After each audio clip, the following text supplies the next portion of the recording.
ಕೂಡ ಸ್ವಾಗತಿಸ್ತೇನೆ. ಈಗಾಗಲೇ ಅಸೆಂಬ್ಲಿ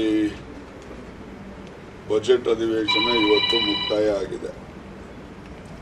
ಮುಕ್ತಾಯ ಆದಂತಹ ರೀತಿ ಪ್ರಜಾಪ್ರಭುತ್ವದ ವ್ಯವಸ್ಥೆಗೆ ಒಂದು ಕಪ್ಪು ಚುಕ್ಕೆ ಇದೆ. ಮುಕ್ತಾಯ ಆಗ್ತಕ್ಕಂಥದ್ದು ಎಲ್ಲರೂ ಕೂಡ ಜನರಿಗೆ ಒಳ್ಳೆಯದಾಗಲಿ, ನಮ್ಮ ರಾಜ್ಯಕ್ಕೆ ಒಳ್ಳೆಯದಾಗಲಿ ಅಂತೇಳಿ ಆಶಯ ಹೊತ್ಕೊಂಡು ಎಲ್ಲ ಆಚೆ ಬರಬೇಕು. ಅಂಥದ್ದು ಇವತ್ತು ಯಾರಿಗೂ ಕೂಡ ಗೌರವ ತರದೇ ಇರತಕ್ಕಂಥ ರೀತಿಯಲ್ಲಿ ಇವತ್ತು ಅಂತ್ಯ ಆಗಿದೆ. ಅದು ನಮಗೂ ಕೂಡ ವಿಷಾದನೂ ಇದೆ. ಒಂದು ಪ್ರಜಾಪ್ರಭುತ್ವ ವ್ಯವಸ್ಥೆಗೆ ಇದೊಂದು ಕಪ್ಪು ಚುಕ್ಕೆ ಅಂತಲೂ ಕೂಡ ನಾನು ಹೇಳಲಿಕ್ಕೆ ಬಯಸ್ತೇನೆ. ಸ್ಪೀಕರ್ ಪೋಡಿಯಂ ನಡೆಯುವಂಥ ಕಾಲದಲ್ಲಿ ಆ ಸ್ಟೆಪ್ಸೂ ಯಾರೂ ಹತ್ತಲ್ಲ. ಪೋಡಿಯಂ ಪಕ್ಕ ಈ ಕಡೆ 2 ಸ್ಟೆಪ್ಸು, ಆ ಕಡೆ 2 ಆ ಸ್ಟೆಪ್ಸೂ ಯಾರೂ ಹತ್ತಲ್ಲ. ಅಂಥದ್ದು ಅವ್ರ ಪಕ್ಕದಲ್ಲಿ ಹೋಗಿ ನಿಂತ್ಕೊಂಡು ಅವ್ರಿಗೆ ಧಮಕಿ ಹಾಕೋ ರೀತಿ, ಮತ್ತು ಪೇಪರ್ಗಳನ್ನು ಹರಿದು ಅವ್ರ ಮೇಲೆ ಎಸೆಯುವಂಥದ್ದು. ಆಮೇಲೆ ಮುಖ್ಯಮಂತ್ರಿಗಳು ಏನು ಬಜೆಟ್ ಚರ್ಚೆಗೆ ಉತ್ತರ ಕೊಡುವಂಥ ಕಾಲದಲ್ಲಿ ಅವರಿಗೆ ಅಡ್ಡಿಪಡಿಸಿ ಅಗೌರವ ತೋರಿಸ್ತಕ್ಕಂಥದ್ದು, ಇದು ಯಾರಿಗೂ ಕೂಡ ಶೋಭೆ ತರೋದು ಅಲ್ಲ. ಮತ್ತು ಸಿದ್ದರಾಮಯ್ಯನವರಿಗೆ ಅವಮಾನ ಮಾಡ್ತಕ್ಕಂಥದ್ದು ಮತ್ತು ಸ್ಪೀಕರ್ಗೆ ಅಗೌರವ ತೋರ್ತಕ್ಕಂಥ ರೀತಿಯಲ್ಲಿ ಯಾವೊಬ್ಬ ಸದಸ್ಯರು ಕೂಡ ಮಾಡಬಾರ್ದು. ಅದು BJP ಪಕ್ಷ ಅಂತ ಹೇಳಿದ್ರೆ ಶಿಸ್ತಿನ ಪಕ್ಷ ಅಂತ ಭಾಷಣ ಹೊಡಿತಾರೆ, ಸಿದ್ಧಾಂತದ ಪಕ್ಷ ಅಂತ ಹೇಳಿ ಭಾಷಣ ಮಾಡ್ತಾರೆ. ಇದೆಲ್ಲ ನೋಡಿದ್ರೆ ಇದು ಒಂಥರ ಗೂಂಡ ರೀತಿಯಲ್ಲಿ ವರ್ತನೆ ಮಾಡೋದು ನೋಡಿದಾಗ ಅವರ ಹೈಕಮಾಂಡ್ನಿಂದ ಅವರಿಗೆ ಬುದ್ಧಿ ಹೇಳಬೇಕು ಅಂತೇಳಿ ನಾನು ಹೈಕಮಾಂಡ್ಗೆ ಒತ್ತಾಯವನ್ನು ಮಾಡ್ತೇನೆ.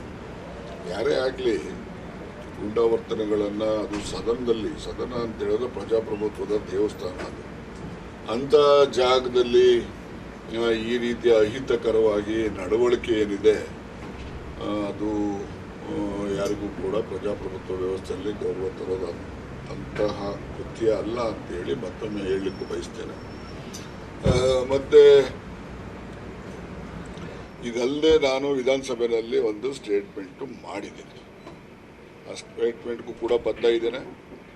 ಅದರಂತೆ ನಾನು ಏನೆಲ್ಲ ಕಾನೂನಿನ ಕ್ರಮಗಳನ್ನು ತೆಗೆದುಕೋಬೇಕಾಗಿದೆ ಅದನ್ನು ಕೂಡ ನಾನು ಗೃಹ ಮಂತ್ರಿಗಳನ್ನು ಭೇಟಿ ಮಾಡಿ ಅವ್ರಿಗೂ ಕೂಡ ಲಿಖಿತವಾದಂಥ ದೂರನ್ನು ಕೂಡ ಸಲ್ಲಿಸ್ತೇನೆ. ಇವತ್ತು ನಾಳೆ ಸ್ವಲ್ಪ ಇವೆಲ್ಲ ಬ್ಯುಸಿ ಇದ್ದೆ, ಅದಕ್ಕೋಸ್ಕರ ಆಗಿಲ್ಲ. ನಾಳೆ ನಾಡಿದ್ದು ಆಚೆ ನಾಡಿದ್ದು ಕೂಡ ನಾನು ಪ್ರವಾಸ ನಾಳೆ ಕೋಲಾರಕ್ಕೆ ಹೋಗ್ತೀನಿ, ನಾಡಿದ್ದು ಬೆಳಿಗ್ಗೆ ತಿಪ್ಟೂರ್ಗೆ ಹೋಗ್ತೀನಿ, ಆಚೆ ನಾಡಿದ್ದು ತುರುವೇಕೆರೆಗೆ ಹೋಗ್ತೀನಿ. ತುರುವೇಕೆರೆಯಿಂದ 4 ಗಂಟೆಗೆ ನಾನು ಅರಸೀಕೆರೆ ತಾಲೂಕು ಕಣ್ಕಟ್ಟೆಗೆ ಹೋಗಬೇಕಾಗಿದೆ. ಇದು ಪ್ರೋಗ್ರಾಮ್ ಈಗಾಗಲೇ ಫಿಕ್ಸ್ ಮಾಡ್ಕೊಂಡಿದ್ದೀನಿ. ಇದಾದಮೇಲೆ ಅವ್ರಿಗೆ ಭೇಟಿ ಮಾಡಿ ಕಾನೂನಿನಂತೆ ಕ್ರಮ ತಗೊಳ್ಳೋದು. ನಾಳೆ ನಾಳೆ ಕೋಲಾರಕ್ಕೆ ಹೋಗ್ತೀನಿ. ನಾನು ಬೆಳಿಗ್ಗೆ ಅರ್ಲಿ ಮಾರ್ನಿಂಗ್ ಕೋಲಾರಕ್ಕೆ ಹೋಗ್ತೀನಿ. CM ಭೇಟಿ ಆಗ್ತೀನಿ ಅಂತ ಹೇಳಿದ್ರು. CM ಭೇಟಿ ಆಗ್ತೀನಿ ಯಾರು ಹೇಳಿದ್ರು ನಿಮಗೆ? ರಾಜೇಂದ್ರ ಅವರು ಏನೋ ಹೇಳಿಕೆ ಕೊಟ್ಟಿದ್ದಾರೆ. ಅವ್ರು ಭೇಟಿ ರಾಜೇಂದ್ರ ಅವರು ಒಬ್ಬರು ಕರ್ನಾಟಕ ಲೆಜಿಸ್ಲೇಚರ್ನ ಸದಸ್ಯರು, ಅವರು ಭೇಟಿ ಮಾಡಬಹುದು. ನಾನು ಭೇಟಿ ಮಾಡ್ತಕ್ಕಂಥದ್ದಕ್ಕೆ ನಾನು ಈಗಾಗಲೇ ಅಲ್ಲಿ ಒಂದು ಕೋಲಾರದಲ್ಲಿ ಜ್ಯೋತಿ ರೈಟ್ ಸೊಸೈಟಿ ಅಂತೇಳಿ ಒಂದು ಈ ಗಾಣಿಗ ಸಮುದಾಯದವ್ರದ್ದು ಒಂದು ಸಂಸ್ಥೆ ಇದೆ. ಅದರದ್ದು ಒಂದು ಉದ್ಘಾಟನೆಗೆ ನಾನು ಹೋಗ್ತಾ ಇದ್ದೀನಿ. ಹಾಗಾಗಿ ನಾನು ನಾಳೆ ಕೋಲಾರ ಹೋದರೆ ಅಲ್ಲಿ ಆಫೀಸರ್ಸ್ ಮೀಟಿಂಗು ರಿವ್ಯೂ ಎಲ್ಲ ಇರ್ತದೆ, ಸಂಜೆ ಆಗ್ತದೆ. ಮತ್ತು ನೆಕ್ಸ್ಟ್ ಡೇ ಮಾರ್ನಿಂಗ್ ನಾನು ತಿಪ್ಟೂರಿಗೆ 10 ಗಂಟೆಗೆಲ್ಲ ಹೋಗಬೇಕಾಗಿದೆ. ಸಮಯದ ಅಭಾವ ಇರ್ತಕ್ಕಂಥ ಇದರಿಂದ ನಾನು ಬೆಂಗಳೂರಿಗೆ ಹೋಗಲ್ಲ 3-4 ದಿವಸ. ಈ ರೀತಿ ಕಾರ್ಯಕ್ರಮಗಳಿದೆ. ಕಾರ್ಯಕ್ರಮ ಎಲ್ಲ ಮುಗಿಸಿ ನಾನು CM ಅವ್ರನ್ನೇನು ಅವಶ್ಯಕತೆ ಬಿದ್ದರೆ ಅವ್ರನ್ನೂ ನೋಡ್ತೀನಿ, ಮತ್ತು ಹೋಮ್ ಮಿನಿಸ್ಟರ್ ಅಂತೂ ನೋಡ್ತೀನಿ. ಇದಿಷ್ಟು ನಮ್ಮ ಒಂದು ಹೇಳಿಕೆ. ಸರ್, ಈ ವಿಚಾರಕ್ಕೆ ಸಂಬಂಧಪಟ್ಟ ಇದಕ್ಕೆ ಮುಂಚೆ CM ಅವ್ರು ಭೇಟಿ ಮಾಡಿದ್ದಾರೆ ಸರ್? ಯಾವುದಕ್ಕೆ ಮುಂಚೆ? ಆಂಟಿ ಟ್ರಾಫಿಕ್ ವಿಚಾರಕ್ಕೆ ಸಂಬಂಧಪಟ್ಟ CM ಅವ್ರಿಗೇನು ಭೇಟಿ ಮಾಡಿಲ್ಲ. ಅಂದರೆ ಅವರು CM ಅವರು 3 ಗಂಟೆಗೆ ಬಂದು ಉತ್ತರ ಹೇಳೋದಿತ್ತಲ್ಲ, ನಾನು ಭೇಟಿ ಮಾಡಬೇಕು ಅಂತೇಳಿ ಹೋದೆ. ಎಲ್ಲಿಗೆ? ಮನೆಗೆ, ಆಫೀಸ್ಗೆ. ಅನಿಸುತ್ತೆ ಆಫೀಸ್ ಬಂದೇ ಹೋದ್ರು ಅಂತೇಳಿ ಬೇರೆಯವ್ರು ಹೇಳ್ತಾರೆ. ಆಫೀಸಲ್ಲಿ ಏನು ಚರ್ಚೆ ಆಗಲಿಲ್ಲ. ಬಂದು 3 ಗಂಟೆಗೆ ಉತ್ತರ ಹೇಳ್ತೀನಿ ಅಂತ ಹೇಳ್ತಾ ಇದ್ರು ಅಷ್ಟೇ. ಅಲ್ಲಿ 3 ಗಂಟೆಗೆ ಉತ್ತರ ಹೇಳೋದಕ್ಕಿಂತ ಮುಂಚಿತವಾಗಿ ನಾನು ಮನೆಗೆ 12:30 ಅಷ್ಟೊತ್ತಿಗೆ ಹೋದೆ. ಅವರೇನು ಓದ್ತಾ ರೂಮಲ್ಲಿದ್ದರು. ಈ ರಿಪ್ಲೈ ಇದೆಲ್ಲ ನಾನು ಮುಖತಃ ಮಾತಾಡೋಕ್ಕಾಗಲಿಲ್ಲ. ಅಲ್ಲಿನೇ ಫೋನಲ್ಲಿ ಈ ಥರ ಆಗಿದೆಯಲ್ಲ ಸರ್ ಅಂತ ಹೇಳಿದೆ. ಅವರಿದ್ದವರು ನೋಡಪ್ಪ ಅದು ಏನು ಸರಿ ಅಂತ ನಿನಗೆ ದೇವ್ರ ಬುದ್ಧಿ ಕೊಡ್ತಾನೆ ಆ ರೀತಿ ಮಾಡ್ಕೋ ಅಂತ ಹೇಳಿದಷ್ಟು ಬಿಟ್ಟರೆ ಅವರೇನು ಮತ್ತೆ ನನಗೆ ಯಾವುದೇ ರೀತಿಯ ಮಾರ್ಗದರ್ಶನ ಏನಿಲ್ಲ ನಿನಗೇನು ಬುದ್ಧಿ ಕೊಡ್ತಾನೆ ಆ ಥರ ಮಾಡು ಅಷ್ಟೇ. ಸರ್ ಈಗ 3 ತಿಂಗಳಿಂದ ಇದೆಲ್ಲ ನಡೀತಾ ಇದೆ ಅಂತೇಳಿ 3 ತಿಂಗಳಿಂದೆಲ್ಲ ಒಂದೊಂದೂವರೆ ತಿಂಗಳಿಂದ ನಡೀತಾ ಇದೆ. ಈಗ ತುಮಕೂರು ಮನೆ, ಮಧುಗಿರಿ ಮನೆ, ಬೆಂಗಳೂರು ಬೇರೆ ಬೇರೆ ಕಡೆ ಕೂಡ ನಿಮ್ಮನ್ನ ಪ್ರಯತ್ನ ಮಾಡಿದ್ದಾರೆ. ಮತ್ತೆ 3-4 ಸಲ ಬಂದು ಆಕೆ ಭೇಟಿ ಮಾಡಿದ್ದಾರೆ. ನೀವು ಆಕೆಯನ್ನು ಹೊಡೆದಿದ್ದೀರಿ ಅಂದ್ರೆ ಅದೆಲ್ಲ ಆಗಿದೆ. ಈಗ ಏನೇನೆಲ್ಲ ಡೀಟೇಲ್ ಕೃತ್ಯ ನಡೆದಿದೆ ಅನ್ನೋದನ್ನು ನಾನು ವಿವರವಾಗಿ ನನ್ನ ಹೇಳಿಕೆನಲ್ಲಿ ಹೇಳಿ ಕೊಡ್ತೇನೆ. ನಾನು ಅದನ್ನೆಲ್ಲ ಈಗ ಎಲ್ಲರ ಮುಂದೆ ಏನು ಎತ್ತ ಅಂತೇಳಿ ಹೇಳಲಿಕ್ಕೆ ನಾನು ಬಯಸೋದಿಲ್ಲ.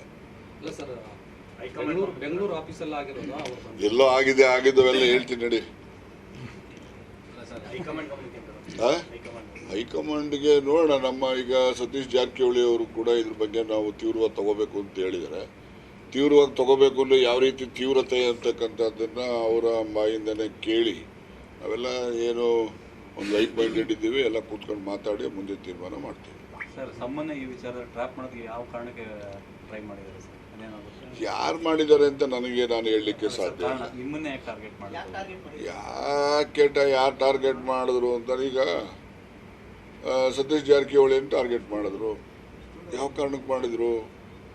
ಆಮೇಲೆ ಅಲ್ಲಿ ಹಾಸನ್ನಲ್ಲಿ ಇವರಿಗೆ ಟಾರ್ಗೆಟ್ ಮಾಡಿದ್ರು. ಅದನ್ನು ಯಾವ ಕಾರಣಕ್ಕೆ ಮಾಡಿದ್ರು? ಹಂಗೆ ಯಾರನ್ನ ಒಬ್ಬೊಬ್ಬರಿಗೆ ರಮೇಶ್ ಜಾರಕಿಹೊಳಿ ಇರ್ಬೋದು, ಹಾಸನದಲ್ಲಿ ರೇವಣ್ಣನ ಟಾರ್ಗೆಟ್ ಮಾಡಿದ್ದಿರ್ಬೋದು, ಅಥವಾ ಪ್ರಜ್ವಲ್ ರೇವಣ್ಣನ ಟಾರ್ಗೆಟ್ ಮಾಡಿದ್ದಿರ್ಬೋದು. ಹಿಂಗೆ ಯಾರ್ಯಾರು ಏನೇನು ಮಾಡ್ತಾರೆ ಒಂದೊಂದು ಉದ್ದೇಶ ಇಟ್ಕೊಂಡು ಮಾಡಿರ್ತಾರೆ.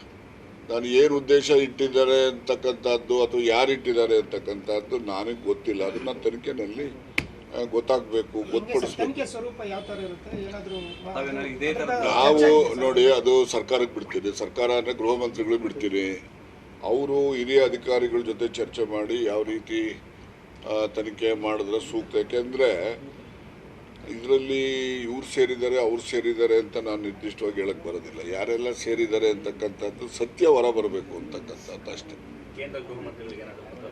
ಅವ್ರಿಗೆ ಯಾಕೆ ಬರೀತೀರಿ ಗೃಹ ಮಂತ್ರಿಗಳಿಗೆ?